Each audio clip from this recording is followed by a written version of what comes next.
प्रिय विद्यार्थियों, सुमन हिंदी क्लासेज में मैं सुमन सहायकाचार्य हिंदी राजकीय महाविद्यालय पिड़ावा आप सबका हार्दिक स्वागत करती हूँ।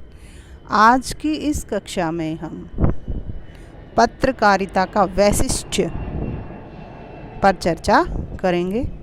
पिछले वीडियो में हमने पत्रकारिता की अवधारणा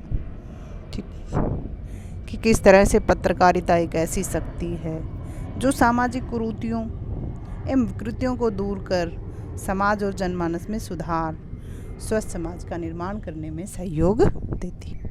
इन सब के बारे में हमने पिछले वीडियो में जानकारी प्राप्त की। आज हम पत्रकारिता का वैशिष्ट्य का अर्थ होता है उसकी विशेषताएं, उसके विशेष गुण पर चर्चा करेंगे। तो पत्रकारिता के वैशिष्ट्य को यह विशेषताएं 9 प्रकार की बताई गई हैं कि किस तरह से सूक्ष्म शक्ति, जो पहली विशेषता है वो है सूक्ष्म शक्ति। पत्रकारिता ऐसी सूक्ष्म शक्ति है जो परिवेश के आंतरिक और बाह्य स्वरूप को निरूपित करती है। जो हमारा परिवेश है, आज मानव का जो जीवन है बहुत जटिल हो गया है। आए दिन ऐसी घटनाएं होती हैं जिसमें हमारा हृदय द्रवित हो जाता है, करुणा से भर जाता है।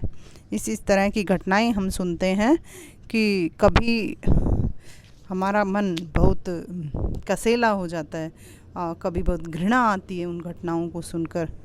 तो ऐसे समय में मानवीय संबंधों का जो सूक्ष्म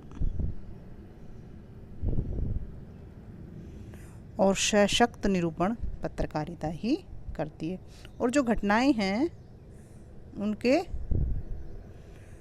मूल में छिपे कारणों के, कि वो घटनाएं किन कारणों से हुई, का विश्लेषण भी समाज के समक्ष पत्रकारिता ही करती है।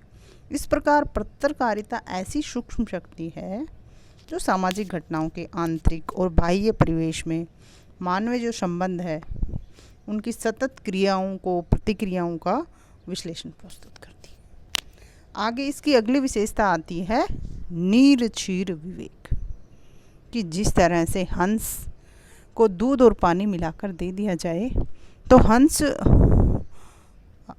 दूध को पी लेता है और पानी को छोड़ देता है। यानी उसमें नीरक्षीर विवेक की शक्ति है कि पानी और दूध, क्षीर, कि वो पानी और दूध को अलग अलग कर देता है। उसी तरह से वर्तमान भले ही आज का स्वरूप पत्रकारिता का थोड़ा नकारात्मक हो गया हो, पर उसमें पूरी तरह नकारात्मक सोच नहीं है। पत्रकारिता का काम नीरक्षीर विवेक से ही स्थितियों एवं जो स्थितियां और परिस्थितियां हैं उनका विवेचन एवं निर्णय करना है। पत्रकारिता अच्छे को अच्छा या बुरे को बुराई नहीं कहती, बल्कि उसके जो अपना ये दायित्व पूरा नहीं करते कि ये अच्छे को अच्छा बताते और बुरे को बुरा, बल्कि गहराइयों में जाके, जो स्थितियाँ उनकी गहराइयों में जाकर बुराई को दूर करने के मापदंड भी निर्धारित करती है। राष्ट्र और क्षेत्र स्तर पर पत्रकारिता का जो स्वरूप जो है जो आप इस तरह से कह सकते हो निषेधात्मक न होकर नीरक्षीर विवेक करती है। यानी समस्याओं का विवेचन करती है और उनको नीरक्षीर विवेक से निरूपित करती हैं, और न ही किसी विशेष धारा से वो प्रभावित होती हैं। जो सच्ची पत्रकारिता है वो किसी भी दबाव में नहीं आती है।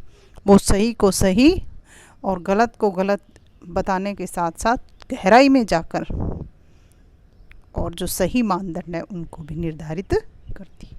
अब इसकी तीसरी जो विशेषता आती है सामाजिक मूल्य नियामिका, कि पत्रकारिता समाज का दर्पण। जैसे साहित्य समाज का दर्पण है, वैसे ही वर्तमान समय में पत्रकारिता भी जो है वो समाज का दर्पण है। अतः विद्रोह, आक्रोश और आलोचना की जो विविध परिस्थितियों में भी अपना स्वस्थ स्वरूप बनाकर और सामाजिक जो मूल्य हैं उनकी नियामिका, यानी उनको स्थापित करने वाली बनी रहती है। किसी भी स्तर पर भले ही कोई विद्रोह हो, पारस्परिक राष्ट्रद्वेष हो, धार्मिक अविश्वास या सांप्रदायिक झगड़े हो, इन सब का विश्लेषण करके और समाज में आक्रोश और जो आलोचना है उसका विवेकपूर्ण और सतर्क समाधान देकर समाज को सही दिशा निर्देश देती है। यानी सामाजिक मूल्य की नियामिका है, जो सामाजिक मूल्य है उनको स्थापित करने वाली भी है। समाज में अविश्वास या सांप्रदायिक दंगे भड़क जाएं तो उनको सुलझाने में भी और सतर्क होकर समाधान देने में समाज का सहयोग करती है और सामाजिक मूल्यों का समर्थन भी करती है। इसी के साथ इसकी अगली विशेषता आती है परिवेश साक्षात्कार। परिवेश का अर्थ होता है जो चारों तरफ हमारे आसपास जो कुछ भी है वो हमारे परिवेश में आता है। तो पत्रकारिता जो है वो स्वयं ही परिवेश से गहरे से जुड़कर जीवंतता ग्रहण करती है और मनुष्य को भी उसके परिवेश से जोड़ती है। और परिवेश आसपास से ही नहीं, हम पत्रकारिता से अपने ज़िले, अपने राज्य, अपने देश और इसी के साथ साथ विदेशों की खबरें भी हम पत्रकारिता से पत्र पत्रिकाओं से प्राप्त करते हैं। तो पत्रकारिता की यह सक्षम विशेषता व्यक्ति मात्र अपने देश परिवेश से ही साक्षात्कार कराकर अपना दायित्व पूरा नहीं करती, अपितु विश्व के अन्य देशों के परिवेश से साक्षात्कार कराकर विश्व मानवता को एक सूत्र में बांधने का काम भी करती। इसी तरह से अधिक उदारता से विकसित करने की संभावनाओं में सभी का साक्षात्कार कराती। आगे इसकी पांचवी विशेषता आती है वैविध्यपूर्ण एवं व्यापक क्षेत्र। जो पत्रकारिता का क्षेत्र है वो बहुत ही वैविध्यपूर्ण का अर्थ है विविधताओं पूर्ण है एवं व्यापक यानी बड़ा है, अतः उसे किसी परिधि में नहीं बांधा जा सकता। आज जीवन का कोई भी विषय ही या कोई भी पक्ष क्यों न हो, पत्रकारिता से असंबद्ध यानी कटा हुआ नहीं है। पत्रकारिता हर क्षेत्र से जुड़ी हुई है और पत्रकारिता का जो स्वरूप है वो रोचक समाचारों तक ही सीमित नहीं है, अभी तो ज्ञान, विज्ञान, अनुसंधान, साहित्य, फिल्म, खेलकूद, इंटरनेट, कंप्यूटर विज्ञान, वाणिज्य, व्यवसाय, शेयर मार्केट, धर्म, ज्योतिष, हास्य व्यंग, ग्रामीण क्षेत्रों के विविध पक्षों पर अपना विस्तार पा चुकी। यही नहीं, समाज की जो विरोधी गतिविधियां हैं, अपराधों, नारी अत्याचार, दलित शोषण आदि तक भी अपनी पहुंच बनाकर पत्रकारिता ने जो अपना स्वरूप का पर्याप्त विस्तार किया। तो इस तरह से पत्रकारिता वैविध्यपूर्ण है एवं इसका क्षेत्र व्यापक है। इसी के साथ पत्रकारिता की छठी विशेषता है कुशल चिकित्सक, कि जिस तरह से एक कुशल चिकित्सक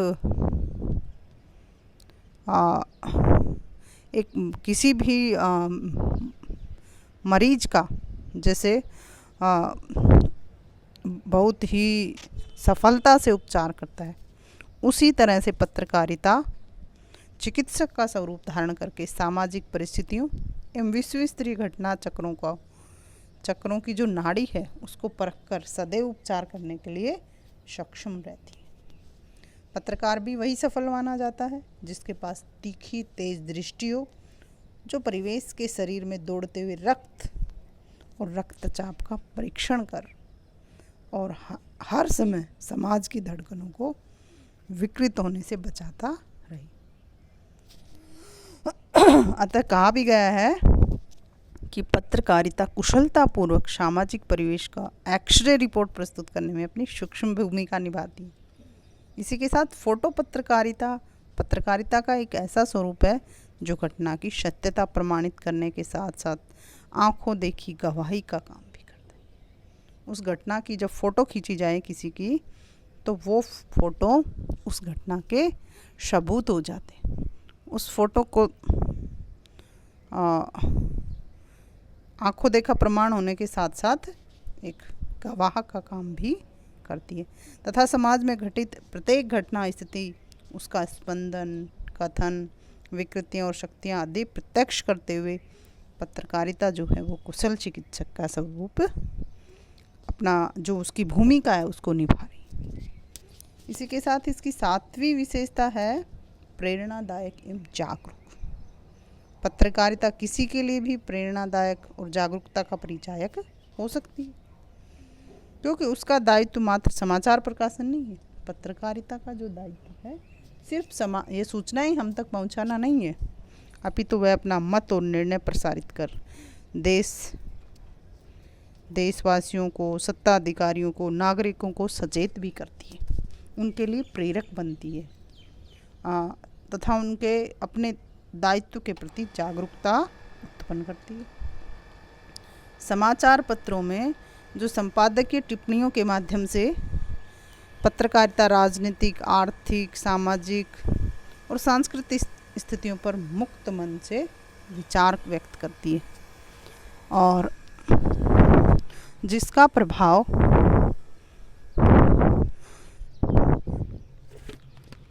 यह खुली कार्यप्रणाली है।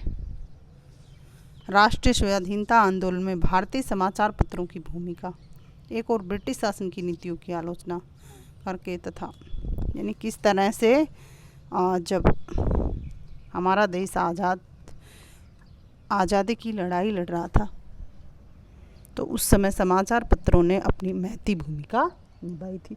और उसी तरह से आधुनिक हिंदी गद्य, यानी जब हिंदी में गद्य की शुरुआत हुई 1850 के आसपास, तो उस समय या भारतेंदु युग के जो नाटककार हैं, कहानीकार हैं, निबंधकार हैं, वो पहले पत्रकार थे और उन सब को ये कहानी, नाटक, निबंध लिखने का उद्देश्य लोगों में हिंदी का प्रचार करना था।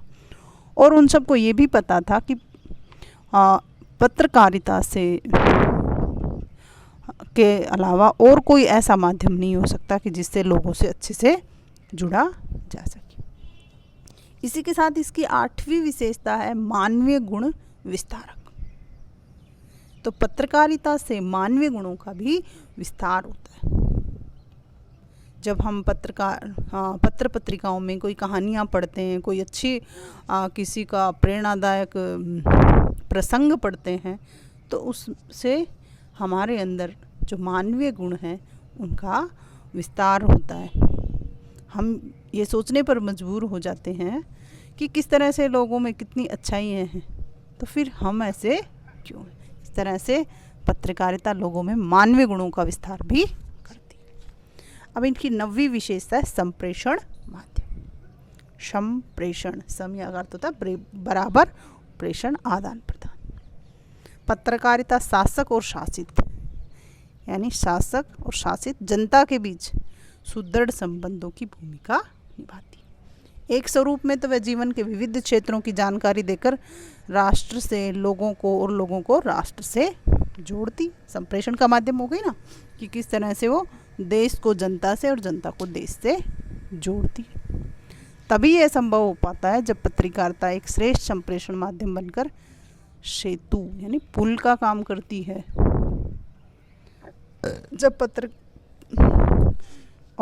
जो पत्रकारिता है वो जनता और सरकार के बीच भी एक पुल का काम करती है। संप्रेषण माध्यम का उपयुक्त स्वरूप अपनाकर ही पत्रकारिता वर्तमान जीवन का ऐसा आधार है जो व्यक्ति को पल भर में संसार में घटित होने वाली स्थितियों से अवगत कराती है। यानी हर पल, हर क्षण आज ऐसी सुविधाएं हो गई हैं कि देश विदेश में कहीं भी कोई घटना हो, हमें तुरंत वो मिल जाती। तो वो किस वजह से मिल जाती है? वो पत्रकारिता की वजह से ही वो उन घटनाओं की सूचना हमें पल भर में मिल जाती है। आज के इस वीडियो में इतना ही। ये जो पत्रकारिता की विशेषताएं आप सबके लिए बहुत ही परीक्षा उपयोगी है, इसलिए आप इनको बहुत ही ध्यानपूर्वक सुने और इसको आप अच्छे से समझ सके, इसके लिए मैं PDF भी अपने ग्रुप में उपलब्ध करवा दूंगी। और इसी के साथ धन्यवाद। कल के वीडियो में हम